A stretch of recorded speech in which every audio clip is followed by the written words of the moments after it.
Hey guys, welcome back to IG commerce classes. So कैसे हो आप सब? I hope you all are doing fantastic. So आज का लेक्चर बेस्ड है जम्मू कश्मीर पंचायती राज एक्ट 1989 पर। मैंने सोचा था मैं पॉलिटी स्टार्ट करूंगी, मगर आप स्टूडेंट्स की डिमांड थी कि पहले पंचायती राज एक्ट कराया जाए। ओके, सो आप स्टूडेंट्स की डिमांड पे ये लेक्चर आया है। आई नो थोड़ा सा लेट है because of my personal issues, sorry for that, मगर अभी ये लेक्चर आ गया है और पूरे अच्छे से हम इसको कवर करेंगे और हर एक सेक्शन, हर एक चैप्टर को पूरे अच्छे से पढ़ेंगे, जिससे आपका एग्जाम में यहीं से क्वेश्चन बन जाए, इसके बाहर कुछ भी ना आए। ओके, सो चलिए स्टार्ट करते हैं।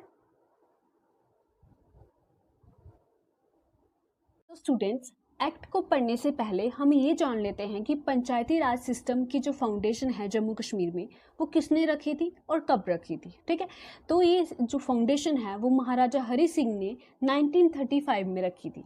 ओके, सो आपका ये जो डाटा लिखा हुआ है ना यहाँ पे, ये एज सच आपके एग्जाम का क्वेश्चन बना हुआ है कि वहाँ पे पूछा गया था कि डेट, वो डेट कौन सी है जब first village panchayat regulation number 1 was enacted. ठीक है, तो ये एज सच आपके एग्जाम का क्वेश्चन बना हुआ है। तो अभी पूछ सकते हैं कि किसके द्वारा किया गया। ठीक है, तो आपको दोनों चीज़ें याद रखनी है। ठीक है, अब हरि सिंह जी की बात आई है तो इनका जो पीरियड था, ठीक है, डोगरा रूलर थे जम्मू कश्मीर में, इन्होंने राज किया था। तो 1925 से 1947 तक इनका पीरियड था। ठीक है, तो तब इन्होंने ये जम्मू कश्मीर जो पंचायती राज सिस्टम है, तब इसका जो फाउंडेशन इन्होंने रखा था। Let's move forward.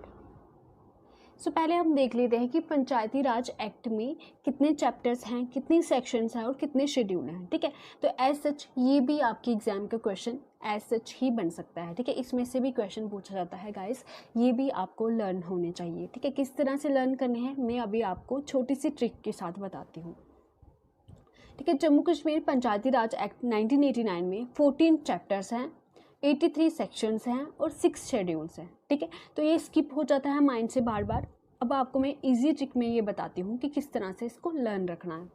अगर हम चैप्टर की बात करें, ठीक है, अगर हम चैप्टर लिखते हैं तो इसमें कितने लेटर्स आते हैं? 1 2 3 4 5 6 7, आगे ना 7।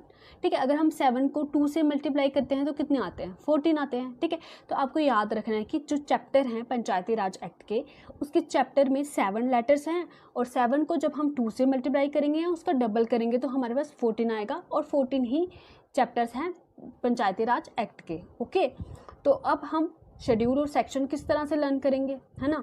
तो अभी हम याद रखते हैं, देखो शेड्यूल में एस से स्टार्ट होता है शेड्यूल। ठीक है, एस से होता है स्टार्ट शेड्यूल और एस से ही स्टार्ट होता है 6। ठीक है, इस तरह से याद रखेंगे कि एस से शेड्यूल, एस से 6। ठीक है, तो अगर हम 14 इंटू 6 करते हैं, ठीक है, अगर हम 14 इंटू 6 करते हैं तो हमारे पास कितना आएगा बताइए सब? ठीक है, तो हमारे पास आएगा 84।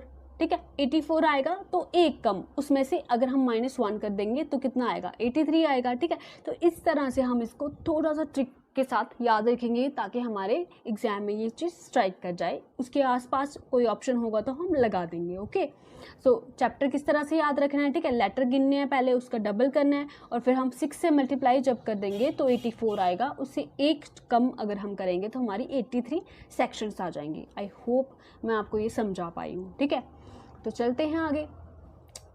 सो अभी जो हमने 14 चैप्टर्स देखे उनको 1 बाय 1 हम डिस्कस करेंगे और देखेंगे कि कौन से चैप्टर में कौन सा कंपोनेंट है। ठीक है, दैट इज़ इम्पॉर्टेंट। ये भी आपके एग्जाम में पूछा जाता है कि जैसे हल्का पंचायत कौन से चैप्टर के साथ डील करता है। ठीक है, ब्लॉक डेवलपमेंट काउंसिल कौन से चैप्टर में आता है। ठीक है, इस तरह के आपके क्वेश्चन बन सकते हैं एग्जाम में, तो इसको बिल्कुल भी आप छोड़िएगा मत। ओके, सो इससे पहले ये मैं आपको पढ़ाऊँ उससे पहले मैं आपको छोटा सा कंसेप्ट देती हूँ 73rd कॉन्स्टिट्यूशन अमेंडमेंट का।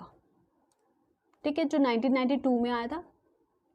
तो इसके अकॉर्डिंग जो पंचायती राज इंस्टीट्यूशंस था, पंचायती राज जो सिस्टम था, उसको 3 टायर्स में बांटा गया था।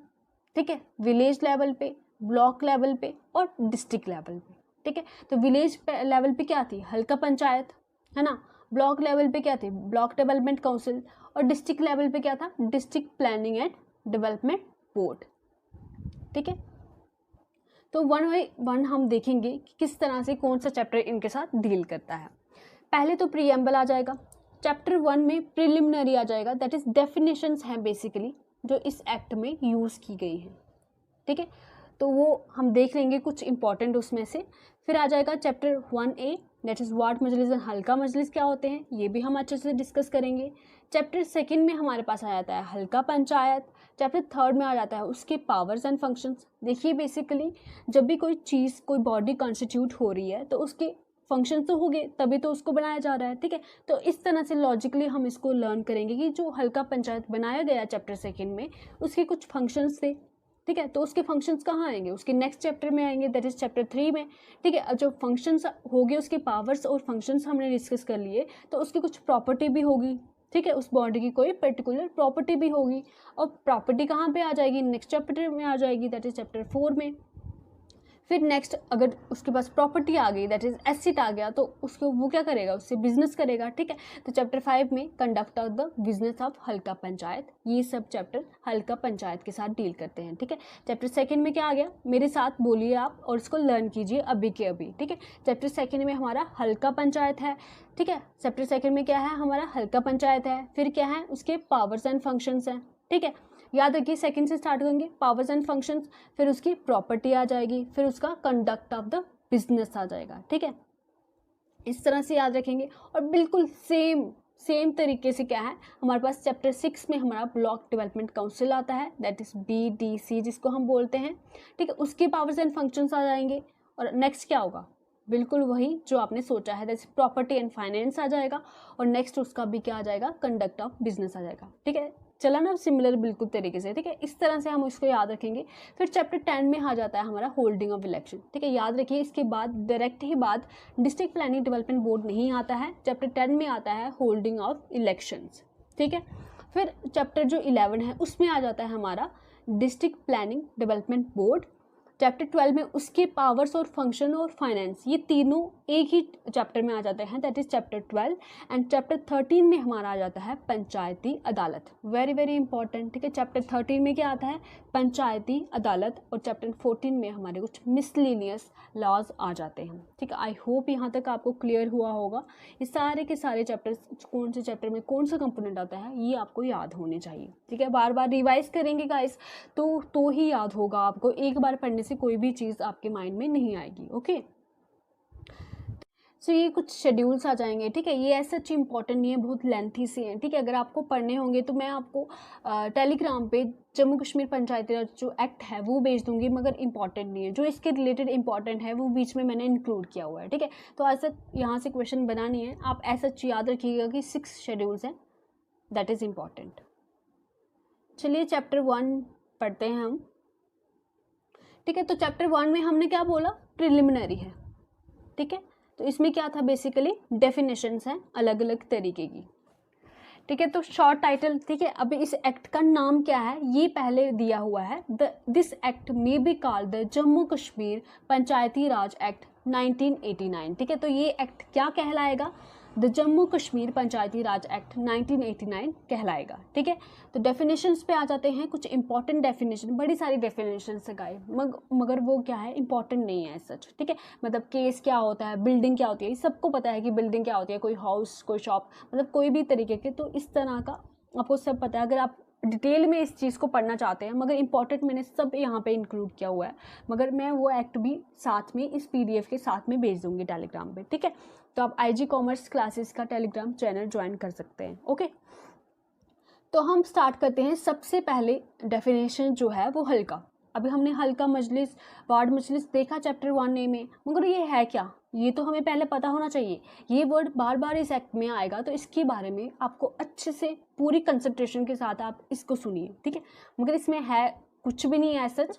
क्या होता है हल्का, मतलब विलेज होता है, सिंपल शब्दों में हल्का का मतलब होता है विलेज, ओके। सो नेक्स्ट अगर हम बात करते हैं ब्लॉक की, ठीक है। ब्लॉक क्या होता है, comprising such contiguous number of halqas determined by the government, ठीक है। अब देखो हल्का हो गया विलेज, ठीक है। एक फॉर एग्जांपल ये बड़ा सा एक एरिया है, ठीक है। तो इसमें क्या होगा, बड़े सारे हल्कास होंगे, बड़े सारे विलेजेस होंगे, ठीक है। तो ये सब विलेजेस जो साथ एडजॉइंट हैं, ठीक है, पास पास में हैं, तो इन सब विलेजेस को एक पर्टिकुलर जो एरिया में है तो उनको क्या बोला जाएगा, ब्लॉक बोला जाएगा। मतलब कि एक हल्का एक विलेज है या ग्रुप ऑफ विलेज जो पास पास में है, ठीक है। और ब्लॉक क्या है, उन सब विलेजेस का ग्रुप, ठीक है। अब यहाँ पे एक चीज़ आती है वार्ड, ठीक है। वार्ड मजलिस हमने देखा ना, वार्ड मजलिस, ठीक है। तो पहले हमें पता होना चाहिए कि वार्ड क्या है, हल्का क्या है, ब्लॉक क्या है, इन तीनों के बीच में हमें डिफरेंस पता होना चाहिए, ठीक है। बिल्कुल क्लियर तरीके से आप पूरी कंसंट्रेशन से इस चीज़ को सुनेंगे, ठीक है, वरना कंफ्यूज रहेंगे आप, ठीक है। ध्यान से सुनिएगा। देखिए हमारे पास फॉर एग्जाम्पल ये विलेज है हमारा, ठीक है। विलेज में क्या है, अब इतना सारा विलेज है, ठीक है, पूरा चीज़ तो एक तरीके से संभल नहीं सकती ना। तो इस विलेज को क्या किया है, छोटे छोटे हिस्सों में डिवाइड किया गया है, स्मॉल एरियाज में डिवाइड किया हुआ है, ठीक है। तो ये जो स्मॉल एरियाज हैं जिसमें कम पॉपुलेशन होती है, तो उनको क्या बोला जाएगा, वार्ड बोला जाएगा। हर एक वार्ड है, यहाँ पे कितने वार्ड हो गए, 6 वार्ड हो गए, है ना, 1 2 3 4 5 6 हो गए टोटल, ठीक है। तो ये जो विलेज को छोटे एरियाज में डिवाइड किया होता है, ये क्या होता है, वार्ड होता है। ओके, क्लियर हुआ यहाँ तक, ठीक है। अब ये विलेज था, ये वार्ड थे, ठीक है। अब मैं कलर चेंज करती हूँ और फिर आपको बताती हूँ, ठीक है। अब क्या होगा, ये एक विलेज था, ठीक है। इस तरह से और भी विलेजेस होंगे, ठीक है। इस तरह से उनमें भी वार्ड्स होंगे, और विलेजेस हैं इनमें भी वार्ड्स होंगे। अब इन सब विलेजेस को मिला के एक क्या बनता है, ब्लॉक बनता है, ठीक है। तो जो, ठीक है, तो किस तरह से बनता है, देखिए ये वार्ड हो गया, इसके बाहर, ठीक है, सारे वार्ड कहाँ पे आएंगे, हल्का में आएंगे, और हल्का में सारे के सारे हल्का किस में आएंगे, ब्लॉक में आएंगे, ठीक है। जैसे सिलिगुइज्म में बनाते हैं ना हम, तो इस तरह से। चलिए नेक्स्ट चलते हैं, हम हल्का मजलिस के बारे में पढ़ लेते हैं। अभी हमने हल्का देख लिया, विलेज होता है, और हल्का मजलिस क्या होते हैं ये देख लेते हैं, ठीक है। सारे के सारे वोटर्स जो एक हल्का पंचायत में आते हैं, ठीक है, सारे के सारे वोटर्स, ठीक है, वो क्या कहलाते हैं, हल्का मजलिस कहलाते हैं, ठीक है। फॉर एग्जाम्पल मैं आपको समझाती हूँ पहले। तो पहले हमारे पास एक आगे एक कंसेप्ट वार्ड मजलिस भी आएगा, ठीक है। पहले आप वार्ड मजलिस समझ लीजिए, फिर हल्का मजलिस समझते हैं। तो पहले हम वार्ड मजलिस समझ लेते हैं। मैंने आपको बताया कि एक विलेज है, तो उसके छोटे छोटे क्या हैं, वार्ड्स हैं, ठीक है। अब ये वार्ड है, ये वार्ड है, ये वार्ड है, ये वार्ड है, अलग अलग वार्ड्स हैं, ठीक है। अब इस वार्ड के सारे जो वोटर्स होंगे ना, वोटर्स, सारे पॉपुलेशन की बात नहीं हो रही है, इस वार्ड के जो सारे के सारे वोटर्स होंगे उनको हम बोलेंगे वार्ड मजलिस, ओके। और जो इस पूरे विलेज के वोटर्स हैं, मतलब कि सारे वार्ड्स के जो वोटर्स मिला के, जो हमारे इलेक्टोरल रोल में जिनका नाम दर्ज है और जो वोटिंग कर सकते हैं, इन सारे के सारे वार्ड्स के जो वोटर्स हैं उनको मिला के हमारा क्या बनता है, हल्का मजलिस बनता है। मतलब सारे के सारे वोटर्स वो कहाँ आएंगे, बीच में, हल्का पंचायत के बीच में ही आएंगे, है ना। तो इस तरह से ये चीज़ क्लियर होती है आपकी, ठीक है। तो एक वार्ड है, ठीक है, वार्ड के जो वोटर्स होंगे उनको क्या बोलेंगे, वार्ड मजलिस बोलेंगे, और सारे के सारे वार्ड मिलके उनके सारे वोटर्स जो वो आएंगे वो क्या होंगे, हल्का मजलिस होंगे, ठीक है। आई होप ये क्लियर हुआ होगा। देखिए all the voters of the Halqa panchayat, वो कौन होंगे, हल्का मजलिस होंगे। अब यहाँ पे एक और इम्पॉर्टेंट कंसेप्ट है कि अब हम कैसे डिफाइन करेंगे कि हल्का में कितनी पॉपुलेशन होगी, ठीक है। एक कोई पर्टिकुलर एरिया तो होगा, कोई लिमिट तो होगी कि कितने तक हल्का एक हो सकता है, ठीक है। तो यहाँ पे ये भी इम्पॉर्टेंट है गाइस, पूरी कंसंट्रेशन से इसको सुनिए, ये भी आपके एग्जाम में क्वेश्चन बना हुआ है, ठीक है।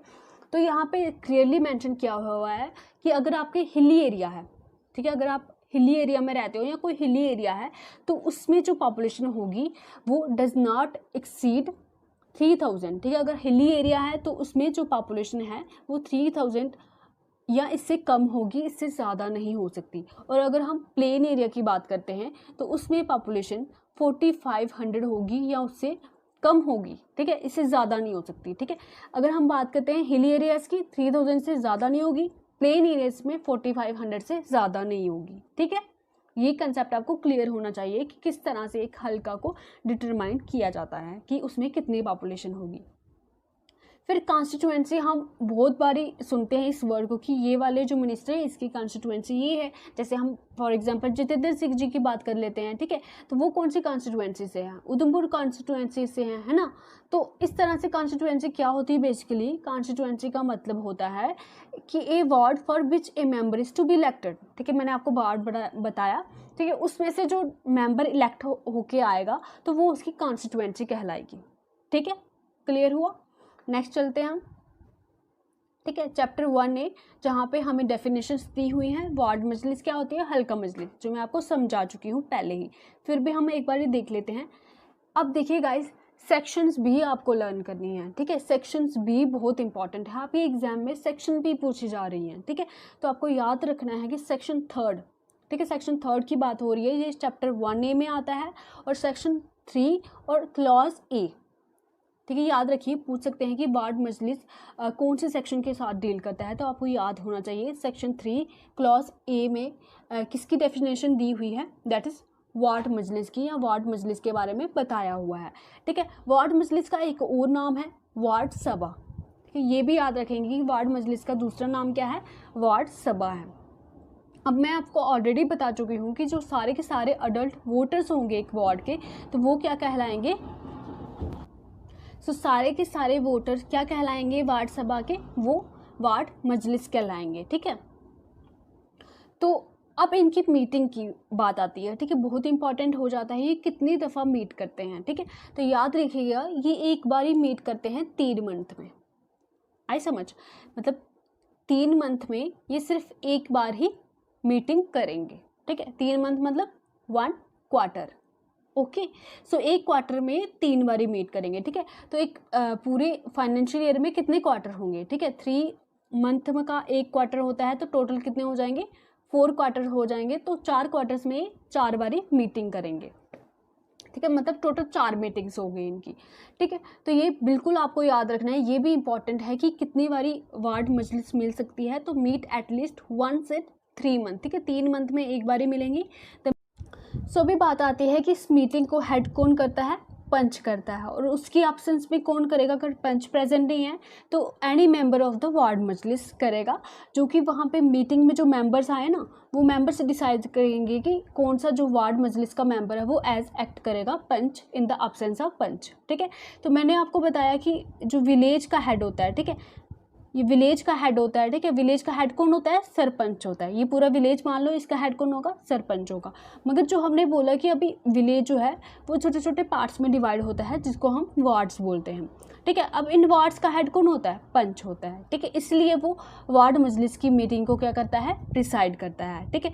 तो बड़े सारे वार्ड्स होते हैं और एक हल्का पंचायत में बड़े सारे पंच होते हैं, ये हम आगे देख लेंगे कि कितने पंचेस हो सकते हैं, ठीक है। तो एक वार्ड का हेड कौन होता है, पंच होता है, ये वहाँ से इलेक्ट होके आता है एक पर्टिकुलर वार्ड से। नेक्स्ट हम पढ़ते हैं क्वारम, ठीक है। क्वारम, इस चीज़ को पढ़ने से पहले हम ये जान लेते हैं कि क्वारम होता क्या है। सो क्वारम इज़ बेसिकली कि कितने मिनिमम नंबर ऑफ पीपल, ठीक है, कितने मिनिमम नंबर जो पीपल हैं वो चाहिए, मेंबर्स हैं वो चाहिए एक पर्टिकुलर डिसीजन लेने के लिए, ठीक है। फॉर एग्जांपल एक मीटिंग हो रही है, ठीक है, अगर ये हम वार्ड मजलिस की मीटिंग ही ले लें तो कितने नंबर ऑफ पीपल चाहिए, कम से कम इतने लोग होने चाहिए ताकि वो एक डिसीज़न ले सके या कोई कानून बना सके या जो कोई भी उस मीटिंग की जो प्रोसीडिंग कर सके, ठीक है। तो minimum number of people that are required to take a particular decision, तो उनको हम क्या बोलेंगे, क्वारम। वो चीज़ क्या करेगी, क्वारम को कंस्टिट्यूट करेगी, मतलब उन लोगों का क्या होगा, वो क्वारम होगा, ओके। अभी आएगी यहाँ पे बात कि not less then 1/10 of the total members. अब बोल रहे हैं कि कितने नंबर ऑफ पीपल चाहिए एक वार्ड मजलिस की मीटिंग को होने के लिए, ठीक है। फॉर एग्जांपल अगर 100 मेंबर्स है, वार्ड मजलिस में कितने हैं, 100 मेंबर्स है, ठीक है, तो उसका 1/10, ठीक है, 1/10 क्या हो जाएगा, इसका 10 मेंबर, मतलब मिनिमम 10 मेंबर्स चाहिए ही अगर वार्ड मजलिस की मीटिंग होगी, ठीक है। अगर वहाँ पे कोई डिसीजन लिया जाएगा तो मिनिमम 10 मेंबर्स होने ही चाहिए, उससे कम नहीं चलेंगे, ठीक है। नॉट लेस देन 1/10, उससे ज़्यादा हो सकते हैं मगर उससे कम नहीं चलेंगे, ठीक है। अब यहाँ पे एक छोटा सा कंसेप्ट है, इतना इंपॉर्टेंट नहीं है मगर याद रखिएगा कि जो वार्ड मजलिस है एक स्पेशल मीटिंग भी होल्ड कर सकती है, ठीक है। तो उसमें भी कितने % वोटर्स होने चाहिए, एटलीस्ट 10% ऑफ द वोटर्स होने चाहिए, जो कि रिक्वेस्ट करेंगे कि एक पर्टिकुलर सब्जेक्ट में, ठीक है। अगर उनको कोई पर्टिकुलर सब्जेक्ट लगता है कि इस पे मीटिंग होनी चाहिए तो वो बोल सकते हैं कि हमें एक, मतलब 3 महीने में एक बारी मीटिंग जो होती है वो तो होती ही है, ठीक है, एक बारी होती है वो तो होती है, मगर वो एक स्पेशल मीटिंग भी होल्ड कर सकते हैं, ये भी उनको एक पावर दी गई है, ठीक है। वो एक स्पेशल मीटिंग भी होल्ड कर सकते हैं, मगर याद रखिएगा एक ही मीटिंग होल्ड, मतलब एक ही स्पेशल मीटिंग वो होल्ड कर सकते हैं 3 मंथ में। एक नॉर्मल मीटिंग हो गई, एक स्पेशल मीटिंग हो गई, अगर वो करना चाहें तो। No special meeting within a period of 3 months can be held, ठीक है। 3 मंथ में 2 बारी स्पेशल मीटिंग नहीं हो सकती, ठीक है। एक तो नॉर्मल होगी, अगर स्पेशल करना चाहते हैं तो वो हो सकती है, मगर 3 महीने में 2 बारी नहीं होंगी, ये याद रखिएगा। नेक्स्ट चलते हैं, हम आगे देख लेते हैं सेक्शन 3 और क्लॉज बी में। ठीक है, सेक्शन 3 और क्लॉज बी में क्या दिया हुआ है, जिस तरह से हमने हल्का पंचायत के फंक्शन देखे थे नेक्स्ट चैप्टर में, और इस तरह से इसके क्लॉज बी में क्या दिया हुआ है, फंक्शन ऑफ द वार्ड मजलिस। अब वार्ड मजलिस बनाई है तो उसके कुछ फंक्शंस भी होंगे। तो बेसिकली इसका फंक्शन क्या है, हल्का पंचायत को असिस्ट करना, वार्ड मजलिस को, हल्का पंचायत को असिस्ट करना, मतलब उनकी हेल्प करना। तो आप एक बार गो थ्रू करेंगे, इसमें से कुछ लर्न करने वाला नहीं है, आप एक बार समझ के इसको करेंगे तो बहुत अच्छे से क्लियर हो जाएगा। जैसे फॉर एग्जांपल पहला दिया हुआ है यहाँ पे कि render assistance to the Halqa Panchayat in formulation of the development plans. अगर वो डेवलपमेंट प्लान्स बनाती है तो वहाँ पे उसकी हेल्प करना। To identify beneficiaries for the implementation of the development schemes. ठीक है, फॉर एग्जांपल क्या होता है कि विलेज लेवल पे लोगों को थोड़ी अवेयरनेस कम होती है। ठीक है, तो अवेयरनेस को बढ़ाने का काम भी कौन कर सकता है, वार्ड मजलिस कर सकती है। ठीक है, फॉर एग्जांपल कोई स्कीम आई है, ठीक है, कोई भी पर्टिकुलर स्कीम आई है तो वो उनको एडुकेट कर सकते हैं या उनको असिस्ट कर सकते हैं उस स्कीम को जानने में कि किस तरह से आप इस पर्टिकुलर स्कीम का बेनिफिट उठा सकते हैं। ठीक है, तो इनको आइडेंटिफाई करना, उनको पहचानना, उनको वो स्कीम्स तक पहुंचाना, ये भी काम किसका हो जाता है, वार्ड मजलिस का हो जाता है। To render assistance in implementation of the development schemes. ठीक है, उनको स्कीम को इम्प्लीमेंट करने के लिए भी उनका रोल हो जाता है। प्रमोट करना हारमोनी, यूनिटी। एक सेकेंड गाइस मैं दिन में वीडियो रिकॉर्ड कर रही हूँ तो थोड़ी आवाज़ आपको आ सकती है, प्लीज़ बेयर विद इट। ठीक है, तो इसमें आगे क्या आ जाएगा, इसका role promote harmony and unity among people. ठीक है, ये भी एक रोल हो गया। Promote literacy, education, health and nutrition, ये सब भी उनका रोल आ जाता है, उनके फंक्शंस आ जाते हैं। किसके आ जाते हैं, वार्ड मजलिस के। ठीक है, आई होप आपको समझ आया होगा। अगर आपको कुछ समझ नहीं आएगा तो आप मुझे कमेंट सेक्शन में लिख सकते हो। ठीक है, तो मैं आपका वहाँ पे इशू रिजॉल्व कर लूँगी। यहाँ पे अब आ जाता है हमारा सेक्शन 3 और क्लॉज सी। ठीक है, तो याद रखिएगा ये भी बहुत इंपॉर्टेंट है कि हल्का मजलिस कौन सी सेक्शन में आता है और कौन सी क्लॉज में आता है। ठीक है, अब यहाँ पे एक और चीज़ इंपॉर्टेंट है कि हल्का मजलिस को और कौन सा नाम उसको दिया जाता है, दैट इज़ ग्राम सभा। ठीक है, हल्का मैंने क्या बोला था आपको, हल्का का मतलब क्या होता है, विलेज होता है। तो विलेज को हिंदी में क्या बोलते हैं, ग्राम बोलते हैं, है ना, ऐसे ही लिखते हैं ना हिंदी में। ठीक है, तो हिंदी मेरी थोड़ी अच्छी नहीं है तो देख लीजिए, विलेज को हल्का को बोलते हैं विलेज, तो विलेज को बोलते हैं ग्राम। तो इस तरह से ग्राम सभा इसको दूसरा नाम इसको दिया जाता है। ठीक है, तो वार्ड मजलिस को क्या दिया जाता था, वार्ड सभा, और हल्का मजलिस को ग्राम सभा। ठीक है, अभी हम देखेंगे कि इसमें कौन कौन से मेंबर्स आ जाएंगे। जैसे कि मैं आपको पहले ही पढ़ा चुकी हूँ कि ऑल वोटर्स ऑफ विलेज, जितने सारे, ठीक है, वार्ड्स के जितने भी लोग हैं उन सबको मिला के जितने भी वोटर्स हैं वो सारी हल्का मजलिस बनेगी। क्लियर। ठीक है, तो एक हल्का पंचायत में जितने भी वोटर्स आएंगे वो क्या होगा, हमारी हल्का मजलिस होगी। और मीटिंग की यहाँ पे इंपॉर्टेंट हो जाता है, ये क्वेश्चन बनता है कि हल्का मजलिस की, वार्ड मजलिस की मीटिंग को कौन प्रिसाइड करता है, दिस इज़ इम्पॉर्टेंट। तो ये इसको कौन प्रिसाइड करता है, सरपंच। वहाँ का जो सरपंच है वो उनको उस मीटिंग को प्रिसाइड करता है। और अगर उनकी एब्सेंस है, ठीक है, सरपंच अगर एब्सेंस है तो उनकी एब्सेंस में कौन करेगा, नायब सरपंच करेगा या पंच करेगा। क्लियर। अब यहाँ पे देखिए इनकी मीटिंग कितनी होगी, वहाँ पे हमने देखा कि 3 मंथ में एक बार होगी, मगर यहाँ पे इनकी 2 ही मीटिंग होगी। रीज़न भी है इनकी, अब जो वार्ड मजलिस थी वहाँ पे तो छोटी पॉपुलेशन थी, बिकॉज विलेज के छोटे छोटे हिस्सों में डिवीज़न था वार्ड, मगर अब हल्का मजलिस पूरे विलेज के वोटर्स की बात हो रही है तो वो बहुत संख्या में ज़्यादा है, तो इतने लोगों को बार बार मीटिंग कराना मुश्किल हो जाता है थोड़ा, इसलिए इनकी सिर्फ 2 ही मीटिंग है। That is one in the first quarter and other in the last quarter of the financial year. ठीक है, जो फाइनेंशियल ईयर स्टार्ट हो रहा है, फॉर एग्जांपल अप्रैल में हो रहा है तो अप्रैल मई जून, ठीक है, करेक्ट है। ठीक है, अप्रैल मई जून में ये 3 महीने हो गए, तो इनमें से जो फर्स्ट क्वार्टर है, ठीक है, पहला क्वार्टर हुआ है फाइनेंशियल ईयर का, तो पहले मीटिंग अब होगी, तो फिर लास्ट क्वार्टर में जो होगा, जब लास्ट वाला क्वार्टर होगा तो उसमें एक मीटिंग होगी, सिर्फ 2 ही मीटिंग होगी, ये याद रखिएगा, आपके एग्जाम का क्वेश्चन बनेगा। प्रिसाइड कौन करता है, मीटिंग कितनी बारी होती है, कौन कौन हल्का मजलिस में आता है, ठीक है, ये भी याद रखिएगा। और उसका दूसरा नाम क्या है, दैट इज़ ग्राम सभा, ये भी याद रखिएगा। देखिए अब आप जिस एग्ज़ाम की तैयारी कर रहे हैं उसके बारे में यहाँ पे बात आती है, बहुत इंपॉर्टेंट हो जाता है। ठीक है, आप इस एक्ट को इस तरीके से नहीं पढ़िए कि आपको याद रखना है, आप बेसिकली विलेज लेवल वर्कर की पोस्ट के लिए प्रिपेयर कर रहे हो। ठीक है, तो स्पेसिफिकली बड़े सारे और भी एग्जाम्स में ये एक्ट आता है, मगर आप जो इस विलेज लेवल वर्कर की पोस्ट के लिए कर रहे हो तो वहाँ पे आपको एज सच पता होना चाहिए कि इस एक्ट में है क्या, आपके क्या फंक्शंस है और किस तरह से एक विलेज लेवल पे काम होता है। तो आपको ये जनरल नॉलेज के लिए भी बहुत इंपॉर्टेंट है। यहाँ पे अगर हम बात करें सेक्रेटरी पंचायत है, ठीक है, जो पंचायत की सेक्रेटरी होगी, जान कि आप जो बनने वाले हैं, ठीक है, विलेज लेवल वर्कर को ही पंचायत की सेक्रेटरी कहा जाता है, ठीक है। तो ये क्या करेगा, आपका काम क्या होगा, record the minutes of the meeting of the हल्का मजलिस, ठीक है। अभी हमने हल्का मजलिस के बारे में पढ़ा कि 2 मीटिंग्स होगी इनकी, है ना, एक फाइनेंशियल ईयर में 2 मीटिंग होंगी।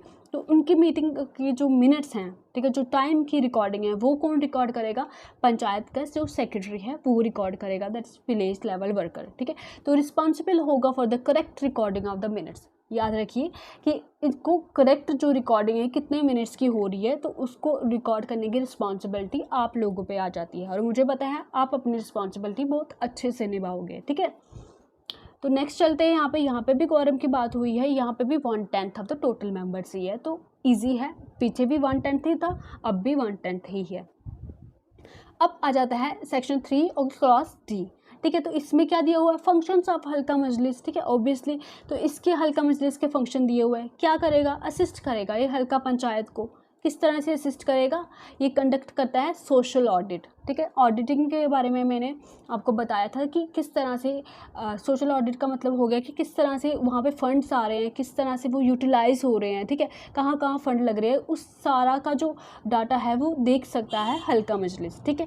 और क्या कर सकता है, अप्रूव कर सकता है project, programs, plans for social and economic development के लिए प्लान कर सकता है, मैनेज कर सकता है वाटर बॉडीज़ को, ठीक है, जो भी वाटर बॉडीज़ हैं वहाँ उनका मैनेजमेंट कर सकता है। Next is seek clarification from the sarpanch and member of the panchayat about any scheme, income and expenditure, ठीक है। मैंने आपको बताया कि ये हर के बारे में क्वेश्चन पूछ सकता है, क्लैरिफिकेशन पूछ सकता है कि अगर ये वाला फंड जो आया है तो इसमें से कहाँ कहाँ यूटिलाइज हो रहा है, कौन सी इनकम से ये फंड आ रहे हैं, कहाँ से कहाँ आप इसको स्पेंड कर रहे हो और कौन से डेवलपमेंट प्लान्स में इसको लगा रहे हो। तो ये सब जो क्लैरिफिकेशन है ये एक वार्ड मजलिस हल्का मजलिस पूछ सकती है, ठीक है। ये इसके फंक्शंस आ जाएंगे, किसके आ जाएंगे फंक्शंस, वार्ड मजलिस हल्का मजलिस के, ओके, हल्का मजलिस के ये फंक्शन आ जाएंगे। नेक्स्ट चलते हैं हम हल्का पंचायत में, मोस्ट इंपॉर्टेंट हो जाता है हमारा चैप्टर 2 डील करता है विद हल्का पंचायत, ठीक है। सेक्शन 4 याद रखिएगा, चैप्टर 2 है और सेक्शन 4 है, ठीक है, 2 × 2 4 हल्का पंचायत, याद रखिएगा हल्का पंचायत चैप्टर 2 है और सेक्शन 4 है। एग्जाम में आपको एज सच ट्राई करना चाहिए, एग्जाम में पूछा जाता है कि कौन से सेक्शन में है हल्का पंचायत, तो सेक्शन 4, ठीक है। तो ये डील करता है with the establishment of the Halqa panchayat और बोलता है कि there shall be A halqa panchayat for every हल्का, हर एक हल्का के लिए, हर एक विलेज के लिए क्या होगी, एक हल्का पंचायत होगी, और उसका जो नेम होगा उसी जगह के नाम पे होगा जहाँ पे वो पर्टिकुलर हल्का विलेज है, ठीक, मतलब एक विलेज की जो पंचायत है, मतलब विलेज का जो नाम है उसी के नाम पे उसकी हल्का पंचायत का नाम बनेगा, ओके। सो एवरी हल्का पंचायत शैल हैव हल्का मजलिस, ऑब्वियसली हल्का पंचायत में तो हल्का मजलिस होगी, ठीक है, उसके वोटर्स होंगे। फिर द सरपंच, ठीक है, अब क्या होगा, ये तो मैं आपको ऑलरेडी पढ़ा चुकी हूँ कि जो, ठीक है, हल्का पंचायत में क्या आते हैं, हल्का मजलिस से तो आते हैं सारे के सारे वोटर्स, तो उनकी मीटिंग कौन कराएगा, सरपंच कराएगा, ठीक है, एटलीस्ट 2 मीटिंग कराएंगे हल्का मजलिस की ड्यूरिंग द फाइनेंशियल ईयर, ये हम देख चुके हैं, ठीक है। अब यहाँ पे बात आती है कि पंचेस कितने होंगे, ये मैं आपको बता रही थी अभी, ठीक है। तो हल्का पंचायत के जो नंबर ऑफ पंचेस है वो नॉट लेस देन 7, वो 7 से कम नहीं होने चाहिए, और not more than 11 excluding the sarpanch, इनमें सरपंच नहीं आएगा। 7 से 11 तक पंचेस हो सकते हैं, 7 से कम नहीं हो सकते, 11 से ज़्यादा नहीं हो सकते, मगर इनमें सरपंच इंक्लूड नहीं होगा, याद रखिएगा। अब बात करते हैं हम रिजर्वेशन की, जो एससी और एसटी की हैं, ठीक है। तो सरपंच और पंच की जो सीट्स हैं उनमें से कुछ सीट्स जो होंगी वो क्या होंगी, एससी और एसटी के लिए रिजर्व रहेंगी according to the proportion of the population. Exam में इंपॉर्टेंट हो जाता है, वहाँ पे पूछ सकते हैं कि एससी और एसटी की जो रिजर्वेशन है, ठीक है, वो किस तरह से होती है, ठीक है, 1/3 होगी, 1/10 होगी, और उसकी प्रपोर्शन ऑफ द पॉपुलेशन में होगी, ठीक है, जितनी उनकी पॉपुलेशन है उसके प्रपोर्शन में होगी, ठीक है। तो याद रखिएगा कि इसकी जो रिजर्वेशन है वो प्रपोर्शन ऑफ पॉपुलेशन के अकॉर्डिंग होगी, ठीक है। अब याद रखिए यहाँ पे एक कॉन्सेप्ट आता है, इंपॉर्टेंट हो जाता है, देखिए फॉर एग्जांपल हम बात करते हैं, चलिए ये ले लेते हैं, ठीक है। हमारे पास 9 सीट्स हैं, फॉर एग्जांपल हम लेते हैं कि हमारे पास 9 सीट्स हैं, ठीक है। अब हमने बोला कि हमारे पास क्या होगी, एससी और एसटी के लिए क्या होगी, रिजर्व रहेगी सीट उनकी प्रोपोर्शन के अकॉर्डिंग। तो मान लिया कि हमने उनकी प्रोपोर्शन, उनकी पॉपुलेशन के अकॉर्डिंग 3 सीट्स एससी और एसटी के लिए रिजर्व्ड हैं, ठीक है। तो अब जो 3 सीट्स, ठीक है, 9 में से 3 सीट्स रिजर्व्ड हैं, इन 3 का 1/3 कौन होना चाहिए, वीमेन होनी चाहिए। जो एससी और एसटी के लिए यहाँ पे रिजर्व्ड है, इनमें से 1/3 कौन होनी चाहिए, वीमेन होनी चाहिए, बिलोंगिंग टू एससी एसटी। एक second, belonging to SC ST, ठीक है। इनमें से विमेन होनी चाहिए, जो एससी एसटी की कम्युनिटी है ना, इनमें से 1/3 जो रिजर्व सीट है, इनमें से एक, फॉर एग्जांपल यहाँ पे एक आ रही है, ठीक है। अगर इसका 1/3 हम लेंगे तो कितना आएगा, एक विमेन जो आएगी वो एससी और एसटी को बिलोंग करती होगी, ठीक है। अब टोटल जो 9 सीट्स हैं उनमें से हमने देखा कि 3 हमने एससी और एसटी के लिए रख दी, उसमें से 1/3 देखिए एक वुमेन कौन होगी, मतलब इस प्रोपोर्शन के हिसाब से देखिए, ठीक है। एग्जांपल ले रही हूँ, एक की बात नहीं हो रही, उनके प्रोपोर्शन के अकॉर्डिंग होगी, ठीक है। तो यहाँ पे अगर एग्जांपल ले रही हूँ मैं, तो यहाँ पे एक विमेन 1/3 इसका जो आ रहा है ना इस वाले का, तो 1/3 क्या होगा, 1 विमेन जो एससी एसटी को बिलोंग करेगी, विमेन का रिप्रेजेंटेशन होना चाहिए। फिर नेक्स्ट यहाँ पे आता है कि जो ये टोटल 9 सीट्स है ना, इनमें से जो 1/3 सीट्स होंगी वो विमेन के लिए रिजर्व्ड होंगी, इंक्लूडिंग एससी एसटी की जो रिजर्वेशन है उनको भी, ठीक है। जो एससी और एसटी में जो विमेन आ रही है वो भी, मगर इनमें से टोटल में से भी 1/3 विमेन होनी चाहिए, ठीक है। एससी एसटी के लिए विमेन के लिए अलग से रिजर्वेशन है, उनको इंक्लूडिंग भी 1/3 क्या होनी चाहिए, विमेन होनी चाहिए, उनकी रिप्रेजेंटेशन होनी चाहिए सरपंच और पंच के सीट में, ठीक है। आई होप आपको क्लियर हुआ होगा। यही मैंने यहाँ पे लिखा हुआ कि not less than 1/3 of the total number of sarpanch and panch seat reserve for SC and ST shall be reserve for women SC ST, ठीक है। सिंपल शब्दों में मैंने आपको समझाया है, फिर भी किसी को समझ नहीं आया तो रिपीट करके वीडियो देख लीजिए, आपको समझ आ जाएगा। फिर वही बात यहाँ पे लिखी हुई है कि not less than 1/3 including number of, एक minute, including number of sarpanch and panch seats reserved for women SC ST of the total number of seats to be filled by direct election in every panchayat shall be reserved for women। वही चीज़ जो मैंने आपको बताई, ठीक है। अब next आ जाता है हमारा जो सरपंच और पंच है, ये इलेक्ट किस तरह से होंगे, तो ये डायरेक्टली इनकी इलेक्शन होगी और इलेक्टोरेट से ये चुने जाएंगे, ठीक है। इनके लिए स्पेशली एक इलेक्शन होती है और उससे ये चुने जाते हैं। मगर अगर हम नायब सरपंच की बात करें, ठीक है, सरपंच सबसे ऊपर होता है, उसके बाद नायब सरपंच और उसके बाद पंच आता है, ठीक है। तो नायब सरपंच की एज सच कोई इलेक्शन नहीं होगी। जब पंचिस, ठीक है, जब फर्स्ट मीटिंग होगी ना after the constitution of the Halqa panchayat, जब फर्स्ट मीटिंग होगी तो उनमें जो पंचेस मिलेंगे, सरपंच मिलेंगे, ठीक है। अब जो बड़े सारे पंचेस होंगे वो अपने में से ही किसी एक मेंबर को क्या चुन लेंगे, नायब सरपंच चुन लेंगे, ठीक है। तो इसकी कोई डायरेक्ट इलेक्शन नहीं होती है, इसकी इनडायरेक्ट इलेक्शन होती है, ओके। तो ये अपने में से ही चुन लेते हैं, फर्स्ट मीटिंग में, याद रखिएगा। अब यहाँ पे पॉइंट आता है कि विलेज लेवल वर्कर, ठीक है, आपकी बात हो रही है यहाँ पे, बहुत इंपॉर्टेंट हो जाता है। विलेज लेवल वर्कर या मल्टीपर्पज़ वर्कर और ग्राम सेविका, याद रखेंगे बिल्कुल तरीके से आप इसको, कि जो विलेज लेवल वर्कर है इसके अदर नेम्स क्या हैं। Village level worker, multipurpose worker भी इनको कहा जाता है, ग्राम सेविका भी इनको कहा जाता है।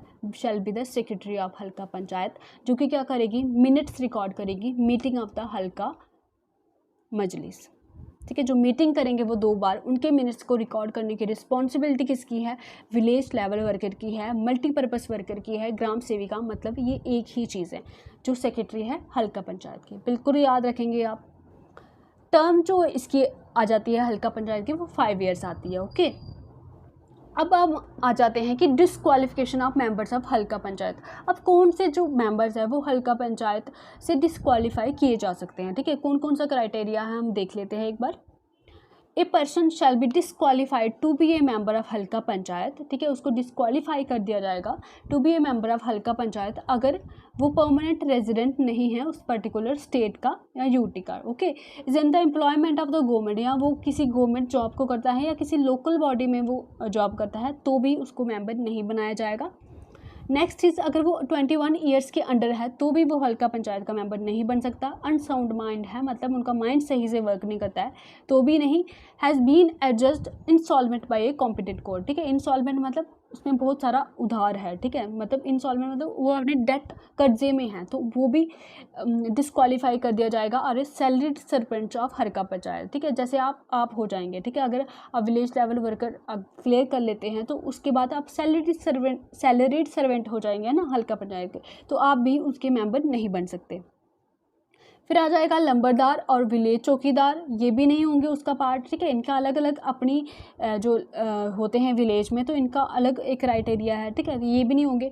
Dismissed from the service of the government और लोकल बॉडी और हल्का पंचायत, जिनको डिसमिस किया गया है, ठीक है, डिसमिस कोई क्यों करता है, बिकॉज ऑफ मिसकंडक्ट, है ना, तो अगर उनको डिसमिस किया गया है तो वो भी पार्ट नहीं बनेंगे। Has been convicted of and sentence for an offence, ठीक है, अगर किसी कोई उन्होंने गुनाह किया है या जो भी उनके खिलाफ कोई केस चला है तो भी वो हल्का पंचायत का पार्ट नहीं बनेंगे, मेंबर नहीं बनेंगे। ओके, सो अब हम बात करते हैं कि person who becomes a member of हल्का पंचायत, ठीक है, अभी आप यहाँ पे याद रखिए कि अगर कोई पर्सन फॉल्स SC और ST सर्टिफिकेट लेके हल्का पंचायत का मेंबर बनता है, ठीक है, तो वो उसको भी डिस्क्वालीफाई किया जाएगा from the date on which it is found, कि जब पता चलेगा कि आपने गलत सर्टिफिकेट लगाया था SC ST का, तो आपको उसी दिन डिस्क्वालीफाई किया जाएगा। और कब तक ये डिस्क्वालिफिकेशन रहेगी, ये आपके एग्जाम का क्वेश्चन बन सकता है फॉर अदर 6 ईयर्स तक, ठीक है, जिस दिन आपको फाउंड किया गया कि आपने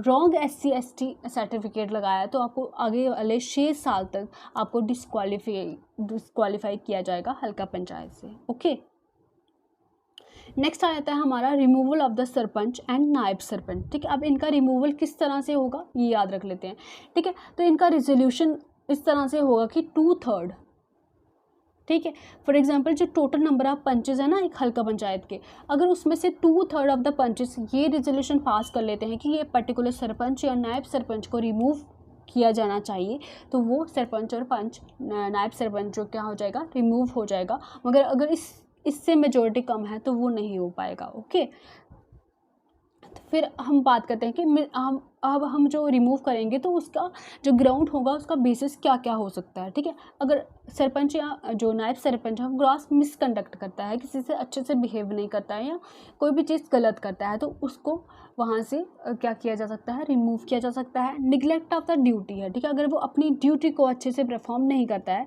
तो भी उनको डिस्क्वालीफाई किया जा सकता है। और any disqualification prescribed under section 6, ठीक है, अभी हमने सेक्शन 6 में क्या देखा, डिस्क्वालिफिकेशन देखी ना ये वाली, इस सेक्शन को भी याद रखना गाइस।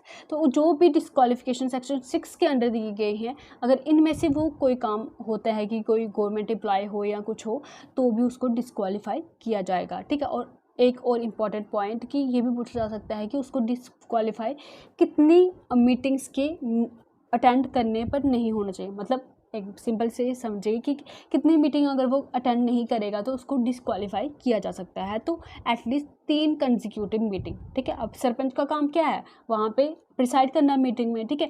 अगर वो 3 लगातार मीटिंग को वो अटेंड नहीं करता है, फिर फेल हो जाता है उसको अटेंड करने में, तब भी उसको डिस्क्वालीफाई किया जाएगा। याद रखिएगा, मगर डिस्क्वालिफिकेशन ये 3 अगर वो मतलब अपनी मर्ज़ी से ऐसे ही फालतू में करता है तो, मगर अगर ये जो फेलियर है to attend the meeting shall not render him liable to removal if such failure is due to the reason behind his control. मगर अगर वो ऐसा बीमार है, कोई एक्सीडेंट हुआ है या वो चल नहीं सकता, वहाँ तक आ नहीं सकता, तो उसका रिमूवल नहीं किया जाएगा। मगर अगर वो अपनी मर्ज़ी से अपनी ड्यूटीज़ को अच्छे से परफॉर्म नहीं कर रहा है तो उसको रिमूव किया जाएगा। मगर अगर उसके बियॉन्ड हिज कंट्रोल है, ठीक है, अगर कोई बीमारी लग गई है, कोई एक्सीडेंट हो गया है, तो आप उसको रिमूव नहीं कर सकते हो। ओके, तो अगर कोई भी वैकेंसी हो जाती है सरपंच या पंच या नायब सरपंच की सीट पे, तो वो इलेक्शन या नॉमिनेशन से फिल हो सकती है। ओके, अब यहाँ पे इंपॉर्टेंट बात आ जाती है कि अगर फॉर एग्जांपल आपकी हल्का पंचायत में 100 पंचेस हैं, ठीक है, 100 पंचेस हैं टोटल, तो उसमें से हमारे पास सिर्फ 50 ही बचे हैं, ठीक है, बाकी कोई रिज़ाइन करे या वॉट एवर रीज़न 50 पंचेस हमारे पास बचे हुए हैं, ठीक है। तो अगर 50 रहेंगे ना तो हल्का पंचायत का वर्क चलता रहेगा, ये इलीगल नहीं माना जाएगा। मगर अगर 50 से एक भी कम हो गया तो इस प्रोसीडिंग को इलीगल माना जाएगा। यही पे यहाँ पे लिखा हुआ है कि proceeding are not illegal if number of panches not reduce below 50% of the total members of हल्का पंचायत। ठीक है, तो 50% से अगर कम नहीं हुए तो वो चलेगी प्रोसीडिंग, मगर अगर उससे कम हो गई तो वो हल्का पंचायत डिसॉल्व हो जाएगी। ठीक है, सो नेक्स्ट चलते हैं अपॉइंटमेंट ऑफ एडमिनिस्ट्रेटर। ठीक है, तो अभी अगर हमारे पास क्या हो रहा है कि हल्का पंचायत कंस्टिट्यूट नहीं हो पा रही है या जो मेंबर्स है वो 50% से कम हो गए हैं, तो फिर क्या होगा, गवर्नमेंट क्या करेगी, अपॉइंट कर देगी एक एडमिनिस्ट्रेटर को। ठीक है, गवर्नमेंट अपनी तरफ से एक एडमिनिस्ट्रेटर को अपॉइंट कर देगी। ठीक है, if the government is satisfied that a halqa panchayat for a village can not be constituted by a reason of any difficulty in holding election। ठीक है, अगर गवर्नमेंट को लगता है कि किसी भी तरह की डिफ़िकल्टी से अगर हम इलेक्शन नहीं होल्ड कर पा रहे हैं तो वो क्या करेगी, एडमिनिस्ट्रेटर को अपॉइंट कर देगी। देखिए डिफ़िकल्टी किस तरह से हो सकती है, देखिए अभी अब कोरोना तो चल रहा था, ठीक है पीछे, तो तब तो इलेक्शन नहीं करा सकते थे। फॉर एग्जांपल अगर वहाँ पे 50% से कम हो जाते हैं वहाँ के मेंबर्स तो हल्का पंचायत तो डिसॉल्व होगी, तो अब वहाँ पे इलेक्शन भी नहीं करा सकते हैं बिकॉज ऑफ सब पैंडेमिक। तो उस समय क्या कर सकती है गवर्नमेंट, एडमिनिस्ट्रेटर को अपॉइंट कर सकती है, बिकॉज जो हल्का पंचायत का है वो वर्क भी तो देखना है किसी ने, है ना, काम तो रुकना नहीं चाहिए ना, इसलिए।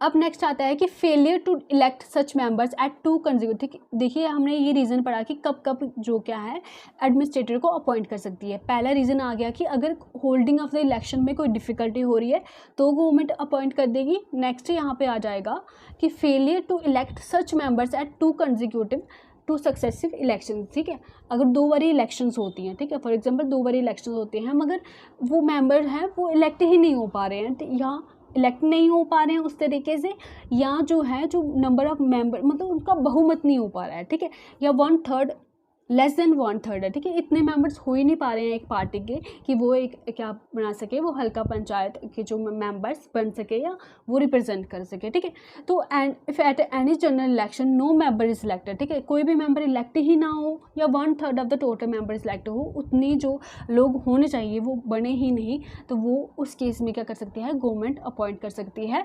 एडमिनिस्ट्रेटर को, जो कि एक एम्प्लॉय होगा गवर्नमेंट का और वो बिलो द रैंक नहीं होगा एडिशनल डिस्ट्रिक्ट मैजिस्ट्रेट का। ठीक है, एडिशनल डिस्ट्रिक्ट मैजिस्ट्रेट के रैंक के अबव ही होगा, उसके बिलो नहीं हो सकता। ओके, सो वो सारे हल्का पंचायत के फंक्शंस परफॉर्म करेगा टिल कि जब तक कि हल्का पंचायत बन नहीं जाती दोबारा से।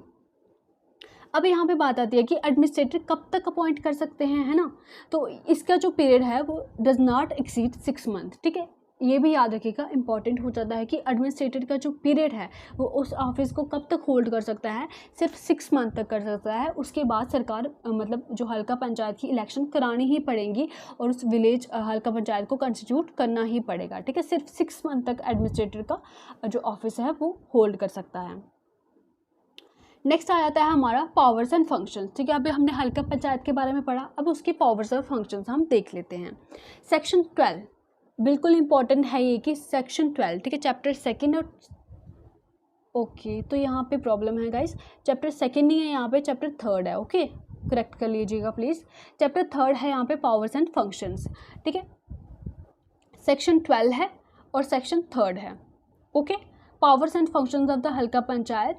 तो हल्का पंचायत परफॉर्म करेगी function specified in the schedule 1A। ठीक है, जो शेड्यूल 1A में स्पेसिफाई किए गए हैं ना, जो फंक्शन स्पेसिफाइड किए गए हैं। देखिए अब मैं शेड्यूल अलग से आपको नहीं पढ़ाऊंगी बिकॉज ऐसा वो बहुत लेंथी है, अगर आप देखोगे तो उसमें से इंपॉर्टेंट बनेगा नहीं, मगर जो भी आपके एक्ट में यहाँ पे इंक्लूड हो रहे हैं ना वो आप याद रखिएगा कि जो हल्का पंचायत है वो पावर्स और फंक्शंस कैसे परफॉर्म करेगी, वो परफॉर्म करेगी according to the schedule 1A। Okay, तो कुछ पावर्स और फंक्शंस हम देख लेते हैं, that is make plans, submit to the block development council, soil conservation, water management, social forestry, agriculture, audit हो गया, सैनिटेशन हो गया, health, regulation of building, shops and entertainment houses, checking of offences और dangerous trades. ठीक है, कोई भी खतरनाक कोई ट्रेड हो रहा है, कहीं पे व्यापार हो रहा है ऐसा ड्रग्स वगैरह का, तो इसको भी देखने का काम हमारे किसका हो सकता है, ये हल्का पंचायत का होता है। और regulation of the fairs and festival. ठीक है, जो विलेज लेवल पे फेयर्स और फेस्टिवल अगर बड़े बड़ी एरिया में हो रहे हैं या बड़े जहाँ पे बड़े पब्लिक इकट्ठा हो रही है, तो उसको भी रेगुलेशन करने का काम किसका है, हल्का पंचायत है। तो ये कुछ पावर्स एंड फंक्शंस है, ये आप देख लेंगे एक बार। नेक्स्ट हम बात करते हैं चैप्टर 4 की। तो चैप्टर 4 डील करता है with property of the Halqa panchayat. ठीक है, आप करेक्ट कर लेंगे प्लीज़ इसको, ये चैप्टर 3 है। ठीक है, सेकंड नहीं है, ये 3 है और यहाँ पे चैप्टर 4 है। सेक्शन 13 चैप्टर 4 डील करता है property of the Halqa panchayat. अब हम देख लेते हैं कि प्रॉपर्टी हल्का पंचायत की क्या क्या हो सकती है। ठीक है, तो विलेज लेवल में जो रोड हो जाएंगे, ठीक है, मूवेबल या इमूवेबल प्रॉपर्टी होगी। ठीक है, मूवेबल तो चलिए पता चलता है आपको, इमूवेबल क्या होगी, जैसे लैंड होगी, ठीक है, मूव नहीं हो सकती ना, तो इसलिए immovable. Which has been transfer to Halqa panchayat. ठीक है, जो भी प्रॉपर्टी हल्का पंचायत को ट्रांसफ़र की गई है किसी पब्लिक बॉडी के द्वारा या गवर्नमेंट के द्वारा, तो वो उनकी प्रॉपर्टी हो जाती है। बिल्डिंग हो गई, स्लॉटर हाउसेज हो गए, मैन्योर डंपिंग साइट्स हो गए। ठीक है, तो ये सारी जो प्रॉपर्टी हो जाएंगी हल्का पंचायत की। एक बारी रीड आउट कर लेंगे, ठीक है, रटने की कोई ज़रूरत नहीं, एक बारी माइंड से एनालाइज करके इसको देखेंगे। जैसे स्ट्रक्चर्स एंड वाटर रिजर्वायर्स, ठीक है, जो हल्का पंचायत में बिल्ड हुए हैं फ्रॉम इट्स ओन फंड, अगर अपने फंड से उन्होंने कोई वाटर रिजर्वायर बनाए हैं तो वो भी उनकी प्रॉपर्टी हो जाती है। ये रबिश, सीवेज, ठीक है, filth, bones, village cleaning, dead bodies of animal, तो ये भी इनकी प्रॉपर्टी हो जाती है। देखिए क्या प्रॉपर्टी है ये, ठीक है। तो ड्रेन्स हो गई, ठीक है, टैंक्स हो गए, पॉन्ड्स, वेल्स, स्प्रिंग्स हो गए, स्ट्रीम्स, घाट्स, तो ये सारी हल्का पंचायत की प्रॉपर्टी है। ओके, तो ऐसा इतनी बड़ी कोई प्रॉपर्टी नहीं है, मगर चलो द हल्का पंचायत पावर, उनके पास ये भी पावर है कि वो क्या कर सकते हैं, अक्वायर कर सकते हैं, होल्ड कर सकते हैं, डिस्पोज कर सकते हैं प्रॉपर्टी को, और एंटर कर सकते हैं into any contract in accordance with the law. ठीक है, वो अपनी मर्जी से क्या कर सकते हैं, कोई प्रॉपर्टी को होल्ड कर सकते हैं, अक्वायर कर सकते हैं या छोड़ भी सकते हैं, और किसी भी कॉन्ट्रैक्ट में वो क्या कर सकते हैं, जा सकते हैं इन अकॉर्डेंस विद द लॉ। ठीक है, अब सेक्शन 14 इंपॉर्टेंट है, आपके एग्जाम में पूछा भी गया है कि सेक्शन 14 जो है, जहाँ ऐसे पूछा जाता है कि हल्का पंचायत जो फंड है वो कौन से सेक्शन में दिया हुआ है। तो section 14 deals with the Halqa panchayat fund, आप याद रखेंगे। ठीक है, एफ से क्या होता है, 14 होता है। ठीक है, देखिए यहाँ पे एफ से क्या होता है, 14 होता है, तो एफ से 14 याद रखेंगे। ठीक है, तो फंड में क्या क्या आ जाएगा, टैक्सेस, ठीक है, fee levied by the panchayat, court fee होगी, फाइन्स हो गए, कंपेंसेशन हो गए जो हल्का पंचायत को मिलते हैं, कोई डोनेशन किसी ने कर दी है, कंट्रीब्यूशन कर दी है पब्लिक ने, है कोई सैनिटेशन सेस जो गवर्नमेंट कलेक्ट करती है वो भी वो हल्का पंचायत को दे सकती है। ठीक है, एज ए ग्रांट्स जो गवर्नमेंट से आती है वो हल्का पंचायत का फंड हो गया। और हल्का panchayat shall have the power to operate the fund grants extra specified in the schedule 1A। ठीक है, तो वो ऑपरेट कर सकती है, जो भी फंड उसको मिले हैं, जो भी ग्रांट्स मिले हैं, तो उनको वो ऑपरेट भी कर सकती है, ये उनके पास पावर है। ठीक है, याद रखेंगे यहाँ पे इंपॉर्टेंट ये है कि सेक्शन 14 किसके साथ डील करता है, हल्का पंचायत के फंड के साथ डील करता है, बिल्कुल आप इसको याद रखेंगे। अब 15 आ जाता है, imposition of the fee by the Halqa panchayat. ठीक है, इतना इंपॉर्टेंट नहीं है, पर फिर भी 14 के बाद आप याद रखेंगे कि फंड के बाद फ़ी आ रहा है। ठीक है, फंड के बाद क्या आ रहा है, इम्पोजिशन ऑफ द फ़ी। ठीक है, कोई भी फ़ाइन अगर हल्का पंचायत लगा रही है या फ़ी वहाँ से ले रही है, अगर कोई एंटरटेनमेंट हाउसेस है, ठीक है, कोई एडवर्टाइजमेंट करा रहा है, ठीक है, कमर्शियल ट्रैक्टर अगर कोई हल्का पंचायत में रख रहा है, तो उनसे भी वो फ़ी कलेक्ट कर सकती है, ये पावर है हल्का पंचायत की। अब कोई लोग राइस हस्किंग मिल्स लगाते हैं, ठीक है, सा मिल्स लगाते हैं, फ्लोर मिल्स, ठीक है, आटे की चक्की वगैरह लगाते हैं, या ब्रिक्स को बनाने की जो किल्न्स होती हैं, जो किल्न्स होती हैं उनको लगाएंगे, तो उनसे भी फीस कलेक्ट कर सकती है हल्का पंचायत। या पेट्रोल पंप्स हो गए, ठीक है, प्राइवेट हॉस्पिटल्स हो गए, लैब्स हो गए, डायग्नोस्टिक सेंटर हो गए, तो इन सब से वो फीस कलेक्ट कर सकती है। बेसिकली इतने फ़ंड वो कहाँ से लाएगी, ठीक है, तो इन सब से ही थोड़ा थोड़ा फंड करके वो विलेज के फंड में डाल सकती है। अब इम्पॉर्टेंट यहाँ पे एक और सेक्शन आ जाती है, दैट इज़ सेक्शन 20। सेक्शन 14 के बाद इम्पॉर्टेंट सेक्शन है सेक्शन 20, वो किसके साथ डील करती है, audit of the Halqa panchayat. बिल्कुल याद रखेंगे कि auditing of the Halqa panchayat कौन से सेक्शन में दिया हुआ है, वो दिया हुआ है सेक्शन 20 में। वहाँ पे प्रिस्क्राइब किया हुआ है कि हर साल हल्का पंचायत की क्या होगी, ऑडिटिंग होगी, उसके फंड की ऑडिटिंग होगी।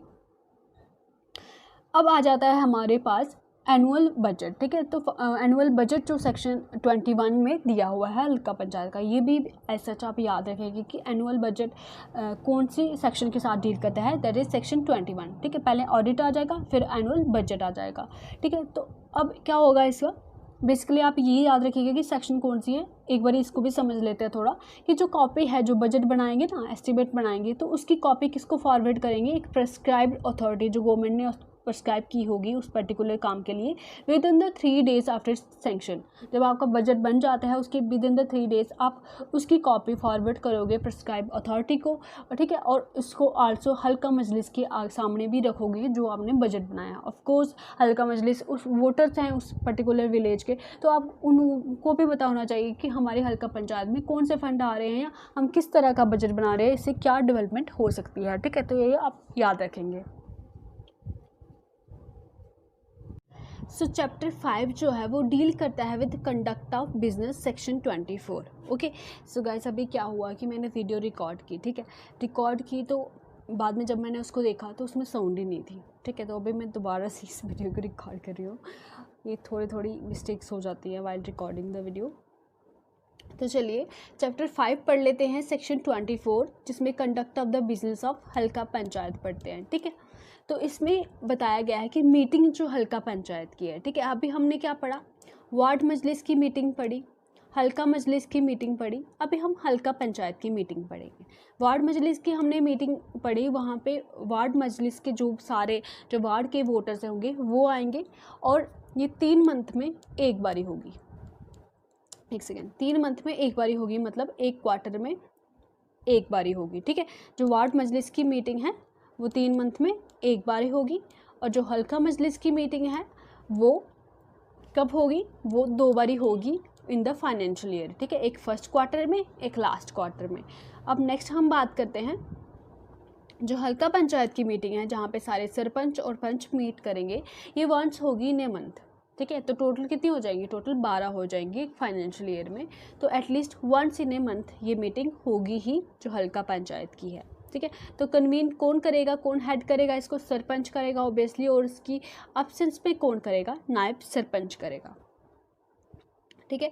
और जो उसी तरह से यहाँ पे देखते हैं कि जो फर्स्ट मीटिंग है, ठीक है, जो फर्स्ट मीटिंग है ना हल्का पंचायत की, उसको सरपंच नहीं हेड करेगा, उसको हेड करेगा एक प्रिस्क्राइब अथॉरिटी जो गवर्नमेंट प्रिस्क्राइब करेगी, ठीक है। जब हल्का पंचायत कॉन्स्टिट्यूट होके आएगी ना, जैसे पंचेस और सरपंचेस सारे इलेक्ट होके आएंगे, तो उनकी जो फर्स्ट मीटिंग है वो प्रिस्क्राइब अथॉरिटी हेड करेगी, ठीक है। नेक्स्ट चलते हैं हम section 25, functions of the sarpanch, functions of the sarpanch and नायब सरपंच, ठीक है। पहला फंक्शन क्या हो जाएगा, that is preside over the meetings, ठीक है, ये तो सबको पता है। फिर आ जाएगा कि सरपंच जो है वो रिस्पॉन्सिबल होगा for the financial, executive and administration, supervision and control of the Halqa panchayat, ठीक है। जो भी सारे डिसीजंस हैं वो कौन करेगा, सरपंच करेगा। चलिए नेक्स्ट चलते हैं, जो स्टाफ है सेक्शन 26 में दिया हुआ है, staff of the Halqa panchayat, ठीक है। हल्का पंचायत क्या कर सकता है, एम्प्लॉय कर सकता है सच स्टाफ जो उसकी ड्यूटीज़ को कैरी करने के लिए उनको हेल्प करेगा, और आल्सो ही कैन हल्का panchayat can suspend, dismiss and otherwise punish such servants, ठीक है। और गवर्नमेंट भी प्रिस्क्राइब कर सकती है staff for the Halqa Panchayat according to the schedule 1B। Okay, clear यहाँ तक। नेक्स्ट चलते हैं चैप्टर 6 में, that is section 27 deals with block development council, chapter 6 section 27 block development council, that is BDC। Clear है यहाँ तक। तो यहाँ पे बात करते हैं कि जो ब्लॉक डेवलपमेंट काउंसिल है उसमें मेंबर्स कौन कौन से होंगे, ठीक है। तो एक चेयरपर्सन रहेगा, और सारे के सारे जो पंचेस हैं, सरपंचेस हैं, सारे के सारे सरपंचेस हैं जो हल्का पंचायत के आते हैं विद इन द ब्लॉक, ठीक है। एक ब्लॉक हो गया, ठीक है, उसमें क्या होते हैं, विलेजेस होते हैं, उनके जो इलेक्ट होके हेड आते हैं, दैट इज सरपंच। तो वो सारे के सारे सरपंच और एक चेयरपर्सन जो है वो ब्लॉक डेवलपमेंट काउंसिल के मेंबर हो जाएंगे, ठीक है। जो office of the chairperson of the BDC shell be reserve for SC/STs के लिए, SC और STs के लिए क्या होगा, जो चेयरपर्सन की जो सीट है वो रिजर्व रहेगी, ठीक है। उसी तरह से जिस तरह से मैं आपको समझा चुकी हूँ, 1/3 वुमेन रहेंगी, ठीक है, टोटल में, और SC/ST में भी रहेंगी, ये आपको मैं पहले ही समझा चुकी हूँ, ठीक है। तो इस तरह से ये चीज़ कवर हो जाएगी। अब आती है सेक्शन 28 की बारी। सेक्शन 28 में चेयरपर्सन, वाइस चेयरपर्सन और सेक्रेटरी के बारे में दिया हुआ है, ठीक है। तो चेयरपर्सन कौन होगा, अभी हमने बात की कि मेंबर होंगे, एक चेयरपर्सन होंगे, और सारे के सारे सरपंच होंगे हल्का पंचायत के। अब चेयरपर्सन के लिए कौन कौन हो सकता है, सरपंच और पंच, ठीक है, सरपंच या पंच इनमें से कोई भी चेयरपर्सन बन सकता है जो किसी भी हल्का पंचायत का है जो एक पर्टिकुलर ब्लॉक में आता है, ठीक है। फॉर एग्जांपल ये ब्लॉक है तो उसकी जो भी हल्का पंचायत है इनमें से जो भी सरपंच या पंच आएंगे वो चेयरपर्सन के लिए मतलब एलिजिबल होंगे, ठीक है। चेयरपर्सन बनने के लिए, ब्लॉक डेवलपमेंट काउंसिल के चेयरपर्सन बनने के लिए वो एलिजिबल होंगे, ठीक है। तो sarpanch and panch in any halqa panchayat of that block and shall be elected in accordance with the provision contain in the section 41, ठीक है। सेक्शन 41 के अकॉर्डिंग इनको इलेक्ट किया जाएगा, ठीक है। अब नेक्स्ट बात आती है कि जो सरपंच और पंच है ना, अगर ये इलेक्ट हो जाते हैं एज ए चेयरपर्सन, ठीक है, जब सरपंच और पंच इलेक्ट हो जाते हैं एज ए चेयरपर्सन तो फिर उनको अपनी जो सीट है वो वेकेट करने पड़ेंगी अपने ऑफिस से एज पंच एंड सरपंच, ठीक है। फिर वो पंच और सरपंच की तरह एक्ट वहाँ पे नहीं करेंगे। नेक्स्ट आती है बात हमारी वाइस चेयरपर्सन की, ठीक है। वाइस चेयरपर्सन जिस तरह से हमने नायब सरपंच पढ़ा ना, ये भी अमंग देम सेल्फ ही वो इलेक्ट करेंगे जो बीडीसी के मेंबर्स हैं। नेक्स्ट आ जाता है हमारा secretary of the block development council. तो कौन होगा सेक्रेटरी ब्लॉक डेवलपमेंट काउंसिल का? That is block development officer, ठीक है। Block development officer secretary of the block development council रहेगा, ठीक है। अब टर्म जो बीडीसी की है वो 5 ईयर्स रहेगी, सेम एज हल्का panchayat. Okay, so removal of the chairperson, जिस तरह से हमने सरपंच का पढ़ा था, अभी हम चेयरपर्सन ऑफ द बीडीसी का रिमूवल देख सकते हैं। बिल्कुल वैसे ही 2/3 मेजोरिटी चाहिए, वहाँ पंचेस की चाहिए थी हल्का पंचायत में, यहाँ पे सरपंचेस की चाहिए हल्का पंचायत के with in that block. Okay, 2/3 majority होनी चाहिए, ठीक है। तो ग्राउंड कौन कौन से रहेंगे जहाँ पे उनको रिमूव किया जा सकता है? सेम एज दैट कि grounds for removal are gross misconduct, neglect of duty, disqualification prescribed under section 6, ठीक है। तो ये भी याद रखेंगे, इसके अकॉर्डिंग उनको डिस्क्वालीफाई किया जा सकता है। Next is chapter 7 and chapter 7 deals with the section 31 and powers and function of the block development council.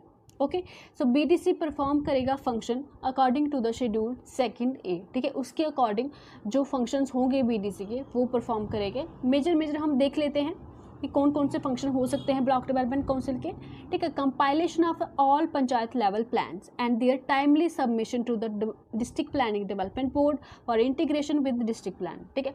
तो जो भी पंचायत लेवल के प्लान हैं उनको कंपाइल करने का काम और timely submit to the DB, ये किसका काम रहेगा? ब्लॉक डेवलपमेंट काउंसिल रहेगा।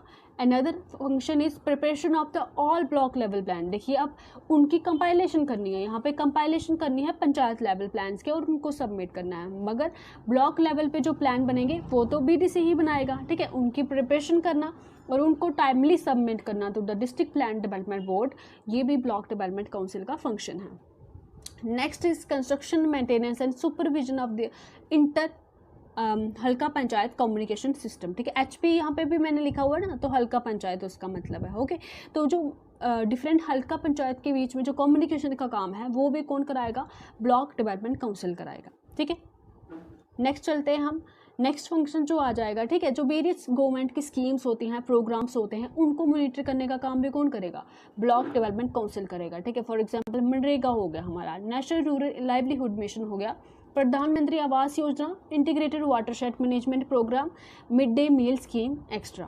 ओके, तो इन सारे प्रोग्राम्स को भी कौन मॉनिटर करेगा? Block development council. नेक्स्ट कि ये वो वाले फंक्शन भी परफॉर्म करेगा जो गवर्नमेंट या डीपीडीबी इनको प्रोवाइड करेगी, ठीक है। तो गवर्नमेंट या डिस्ट्रिक्ट प्लानिंग डेवलपमेंट बोर्ड जो ब्लॉक डेवलपमेंट काउंसिल को जो फंक्शन परफॉर्म करने के लिए बोलेगी तो वो भी उसकी ड्यूटी बन जाती है उस ब्लॉक डेवलपमेंट काउंसिल की कि वो उसको परफॉर्म करेगा। Next is to carry out the function under this section and the government shall provide the staff as specified in the schedule 2B of the BDC। तो गवर्नमेंट यहाँ पे भी staff provide कर सकता है उनकी फंक्शनिंग के लिए, जो कि कहाँ पे स्पेसिफाई किया हुआ है? Schedule 2B to the BDC। So next इनके पावर्स और फंक्शंस की बात कर लेते हैं, चेयरपर्सन और वाइस चेयरपर्सन की। तो इनका भी बेसिकली मेन काम क्या है? Preside over the meeting of the block development council, ठीक है।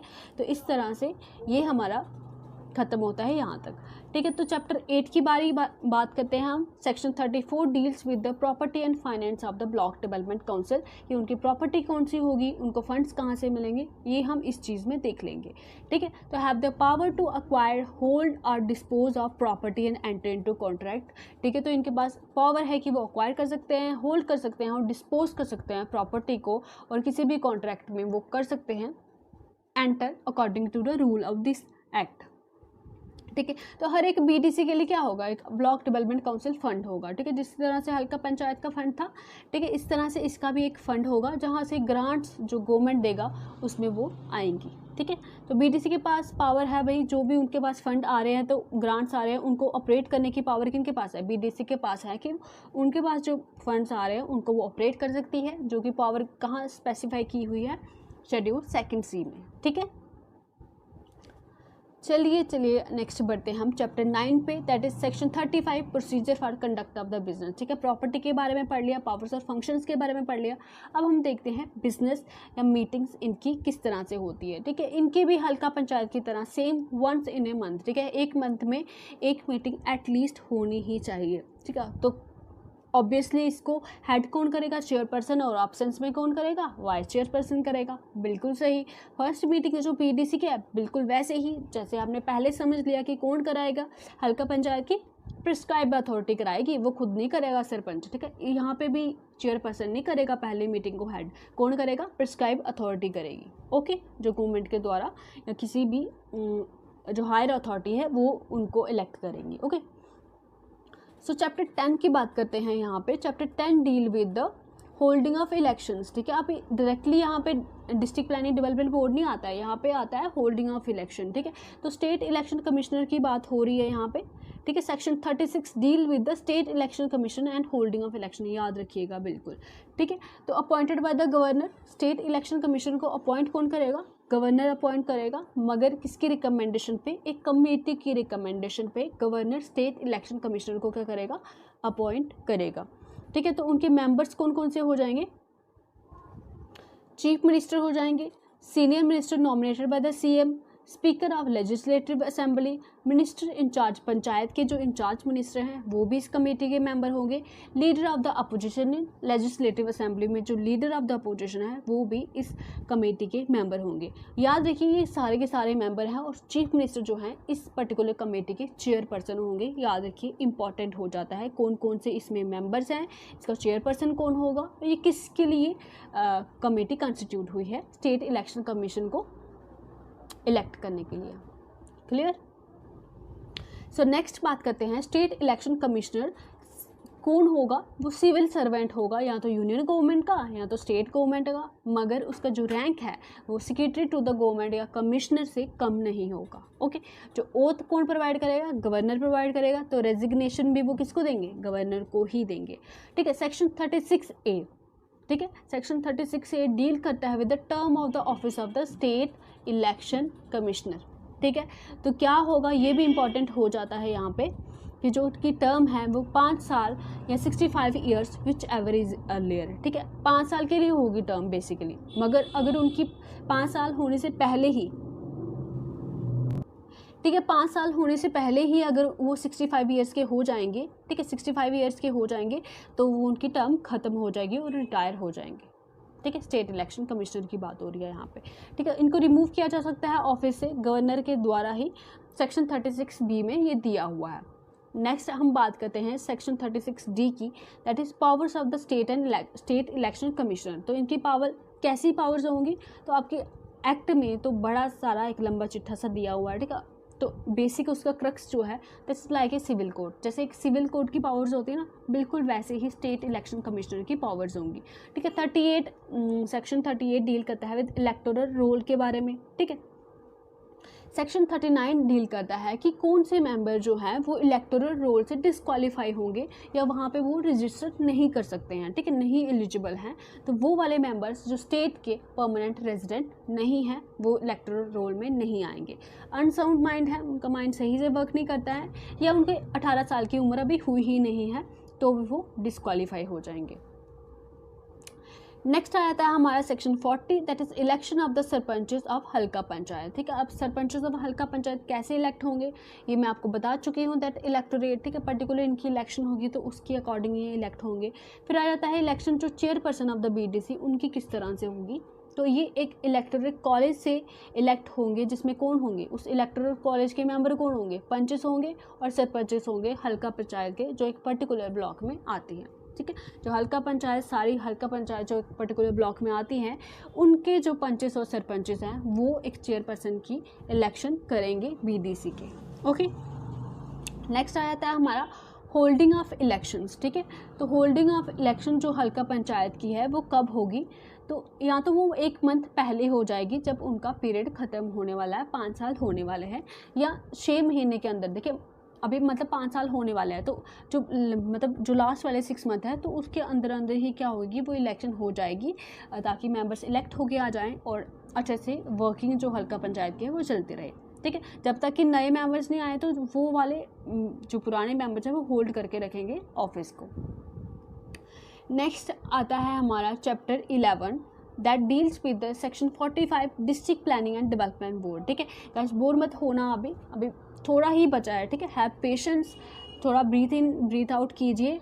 ठीक है, थोड़ा वॉक कर लीजिए अगर कोई बोर हो रहा है या जिसको ज़्यादा लग रहा है। ठीक है, ये आपको एज सच लर्न नहीं होगा, एक दिन में किसी को भी लर्न नहीं होता है ये। ठीक है, तो आप छोटा छोटा करके डिवाइड कीजिए कि आज मैं सिर्फ चैप्टर्स के बारे में पढ़ूंगा, दूसरे दिन मैं एक चीज़ हल्का पंचायत के बारे में पढ़ूंगा, उसकी सेक्शंस के बारे में पढ़ूंगा, नेक्स्ट लेवल पे चलते जाइए और पीछे वाला रिवाइज करते जाइए। तो इस तरह से आपके सबकॉन्शियस माइंड में ये चीज़ें जाएंगे। ठीक है, तो बेस्ट पार्ट रहेगा कि आप सुबह उठते ही पहले इस एक्ट की जो मैं पढ़ा रही हूँ, पहले आप 1 हफ्ता लगातार इसको दीजिए। सुबह कितना ही टाइम लगेगा, 10 से 15 मिनट लगेंगे। आप थोड़ा पार्ट लीजिए और उसको रिवाइज कीजिए। ओके, ज़्यादा बड़ा लेक्चर नहीं दूंगी और लंबा हो जाएगा।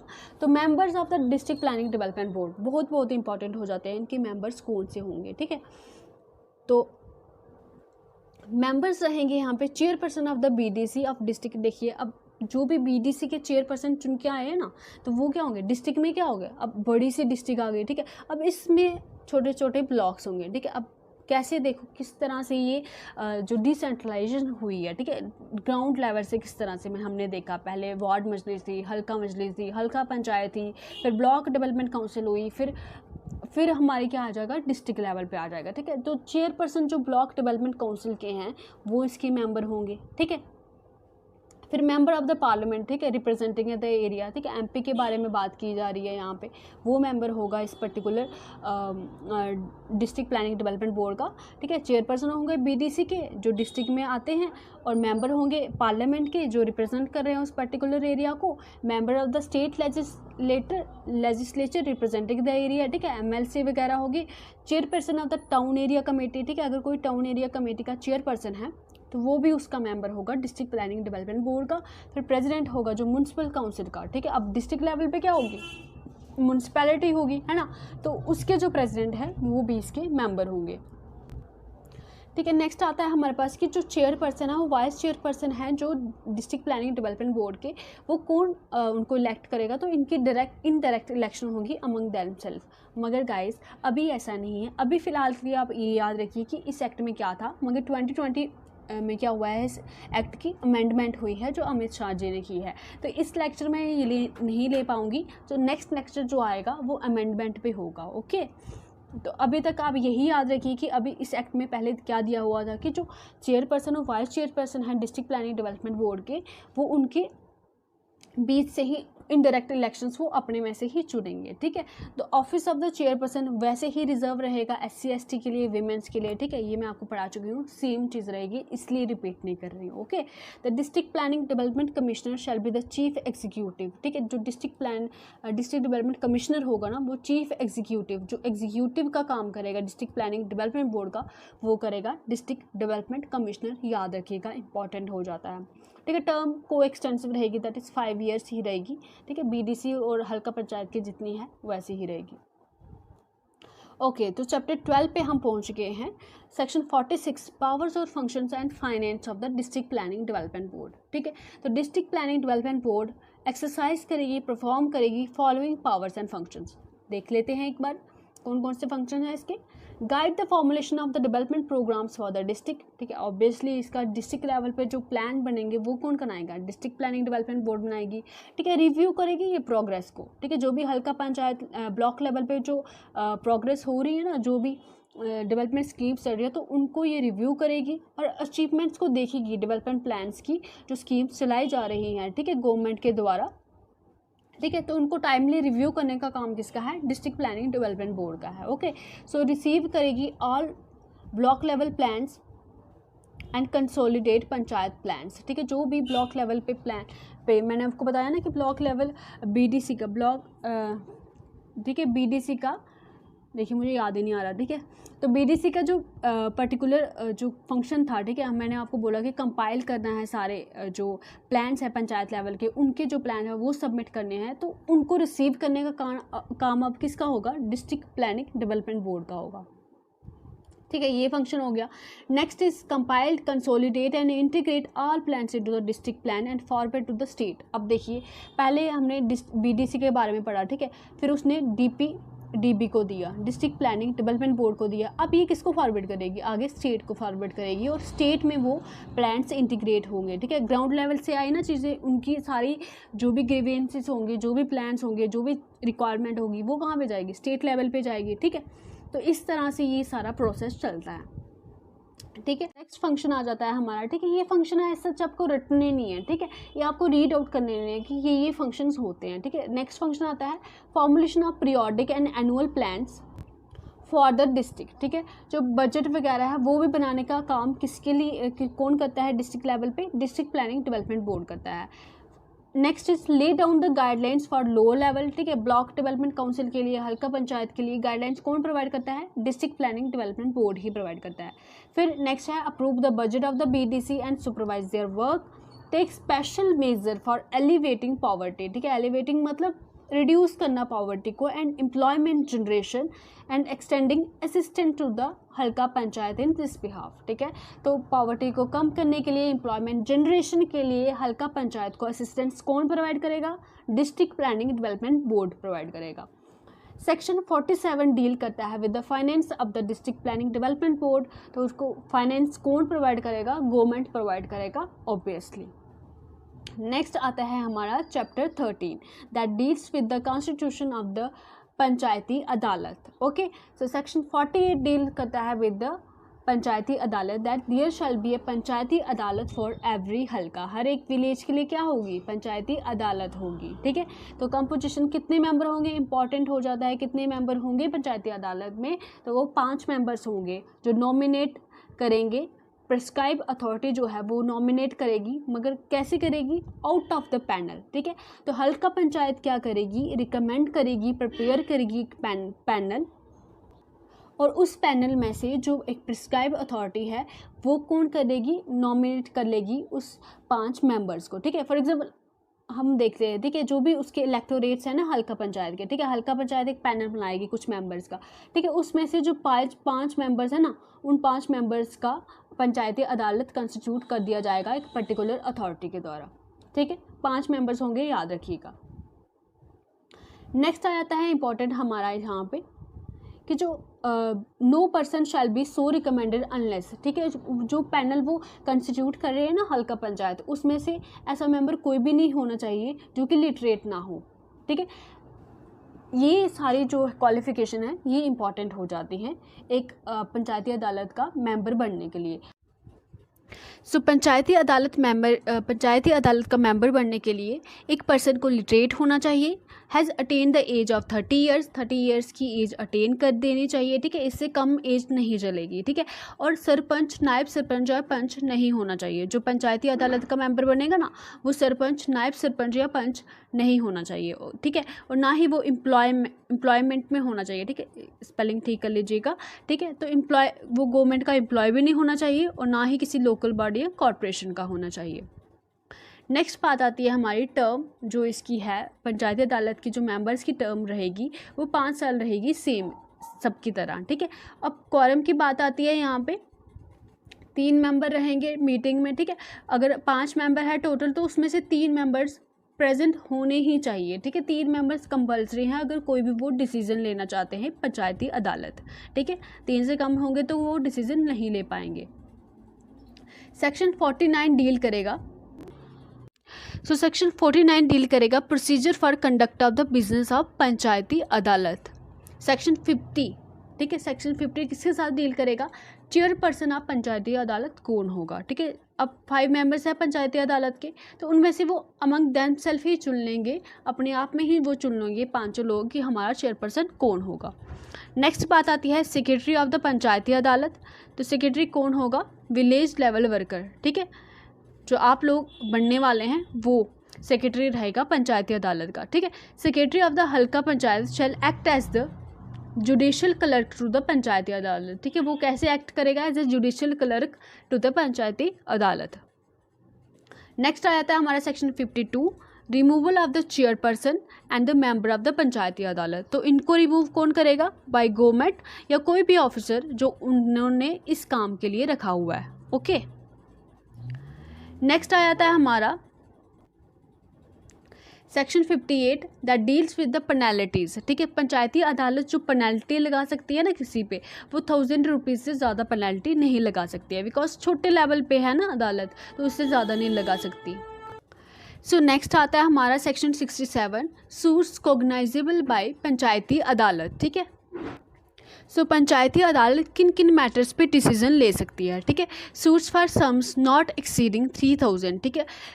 उन सब जो बातें हैं या जो भी केसेस हैं जो 3000 से ज़्यादा नहीं है ना, ठीक है, जो रुपीज़ 3000 से ज़्यादा एक्सीड नहीं करती, तो उन पे वो अपना फैसला सुना सकती है। मगर अगर 3000 से ज़्यादा कोई अमाउंट पे कोई केस है, कोई प्रोसीडिंग है, तो उस पे पंचायती अदालत अपना डिसीज़न नहीं सुना सकती है, ये उसको पावर नहीं दी हुई है, ओके। पेनल्टी वो 1000 की ही लगा सकती है, मगर 3000 तक रुपीज़ तक के केसेस को वो सुन सकती है और इस पर डिसीज़न ले सकती है, मगर उससे ज़्यादा नहीं। नेक्स्ट आ जाता है नॉट टेक डिसीज़न, ठीक है। पंचायती अदालत डिसीजन नहीं ले सकती, माइनर हो चाहे वो, ठीक है, 18 ईयर से कम हो, अनसाउंड माइंड है कोई, चेयरपर्सन है जो बीडीसी का या डिस्ट्रिक्ट प्लानिंग डेवलपमेंट बोर्ड का हो गया, या एनी मेंबर ऑफ पंचायती अदालत, कि अगर कोई पंचायती अदालत है उसके अगेंस्ट ही कोई डिसीजन है, या सरपंच या पंच के रिलेटेड कोई डिसीजन है, तो वो पंचायती अदालत नहीं ले सकती है, ठीक है। अब आ जाता है हमारा last chapter, that is chapter 14 miscellaneous, ठीक है। तो इसमें कुछ अमाउंट कुछ लॉस आ जाएंगे, ठीक है। तो सेक्शन 80 डील करता है with the powers to make rules, ठीक है। तो ये rules, powers to make rules by the government, ठीक है। गवर्नमेंट कहाँ पे रूल्स बनाएगी, ये कहाँ पे दिया हुआ है, सेक्शन 80 में दिया हुआ है चैप्टर 14 में, ठीक है। तो government make rules for carrying out the purpose of this act in particular and without prejudice, okay. So इसमें गवर्नमेंट जो है वो लॉस बना सकती है, वो किसी भी भेदभाव या किसी भी बायसनेस के बिना, ठीक है, विदाउट बायसनेस वो ये लॉस बना सकती है। ये कहाँ पे दिया हुआ है, सेक्शन 80 में दिया हुआ है। नेक्स्ट आ जाता है हमारा सेक्शन 81 पावर्स टू मेक बाईलास। तो हल्का पंचायत, ये बाईलास कौन बनाएगा, हल्का पंचायत बनाएगी। तो हल्का पंचायत में make bylaws for carrying out duties and function, ठीक है। तो वो कुछ लास जो हैं वो सेक्शन 81 में दिए हुए हैं, और ये जो है हल्का पंचायत बना सकती है। नेक्स्ट आते हैं हमारे सेक्शन 83 रिपील एंड सेविंग, ठीक है। तो जम्मू कश्मीर विलेज पंचायत एक्ट 1958, याद रखिएगा, जो 1989 का एक्ट है ना, इसने रिपील किसको किया था, 1958 के जो पंचायती राज एक्ट था उसको रिपील किया, ठीक है। ये भी इंपॉर्टेंट हो जाता है, ये याद रखिएगा कि किसको रिपील किया है इसने, पंचायती राज एक्ट को, 1958 के एक्ट को इसने रिपील किया है। सो गाइज, ख़त्म हो गई है आज की video. So I hope I am able to do justice with this topic, ठीक है। मैंने अपनी तरफ से पूरी कोशिश की है गाइस कि मैं आपको बेटर वे में सारा, जो आपको कहीं कहीं से ढूंढना ना पड़े, ठीक है, कहीं से एक वीडियो से देख रहे हो फिर दूसरी वीडियो से देख रहे हो, ठीक है। तो इस तरह से बंदे का क्या होता है, टाइम भी एग्जॉस्ट हो जाता है, इंसान भी एग्जॉस्ट हो जाता है, ठीक है। तो पूरी इन्फॉर्मेशन कहीं से मिलती नहीं है। मैंने जहाँ तक आपके एग्ज़ाम में क्वेश्चन बन सकते थे उसके आसपास के क्वेश्चन जितने भी इसमें इंक्लूड हो सकते हैं मैंने सब कवर किए हैं, और MCQs में मैं सारे वो क्वेश्चन लेके भी आ जाऊंगी। नेक्स्ट पार्ट में हम करेंगे जो अमेंडमेंट हुई है लास्ट 2020 में इस एक्ट में, वो हम देखेंगे कि किस तरह से क्या अमेंडमेंट हुई है, वो भी बहुत इंपॉर्टेंट है, उसको भी हम कवर करेंगे। तो आई होप आपको कुछ समझ आया होगा इसके रिलेटेड। अगर आपको कुछ भी समझ आया है या आपको ये यूज़फुल लगी है तो मुझे कमेंट सेक्शन में लिख के ज़रूर बताइएगा, ठीक है। तो आपके कमेंट से ही मुझे पता चलता है कि आपको चीज़ें समझ आ रही हैं, ठीक है। तो अगर आपको समझ नहीं आ रहा है, कहाँ पे आपको प्रॉब्लम हो रही है, तो आप मुझे कमेंट सेक्शन में बताइएगा। आई विल मेक श्योर कि मैं उसको अगली बार इम्प्रूव कर सकूँ और आपको और बेहतर क्वालिटी कंटेंट दे सकूं, ठीक है। तो बाकी आप खुश रहिए, खुशियाँ बांटते रहिए। All the best guys, God bless you all.